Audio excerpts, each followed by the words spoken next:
मारलीच पलटी. माहितच होतं हे गव्हर्नमेंट पलटीच मारणार आहे. गोष्ट मराठी माणसाची होती, गोष्ट महाराष्ट्राची होती. 4 तारखेला आम्हाला बघायचं होतं की हे परप्रांती लोक कसं आंदोलन करतात. 15 लाख नव्हते, फक्त 2-3 लाखच होते. हे आपल्याला एक अनुभव होता, आपल्याला एक चान्स होता. पण या गव्हर्नमेंटने आपल्याला चान्स दिला नाही, पलटी मारली. पण फुल खंबीरपणे उभा होतो मराठी माणूस ह्या गव्हर्नमेंट बरोबर. कारण की ह्या लोकांना खायचं इथं, राहायचं इथं, कमवायचं इथं, पण मराठी बोलायला यांना त्रास होत. पळाले गांडीला पाय लावून.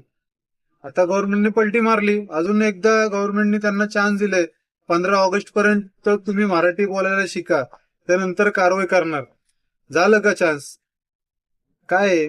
माहितच होतं आम्हाला हे गव्हर्नमेंट कोणाचंच नाहीये, फक्त यांना खुर्ची पाहिजे फक्त. म्हणून आपल्याला मराठी माणसांना चान्स भेटलाय. आपली मराठी जपून ठेवा. आता ह्याच्या पुढे आपण फक्त मराठीच बोलणार. कुठले पण पॅसेंजर असू द्या, मराठी आपल्याला टिकवून ठेवायची आहे. मित्रांनो, सगळ्यांनी मराठी आजपासून बोलायचेच आहे, सगळ्यांबरोबर, कोणी पण असू द्या.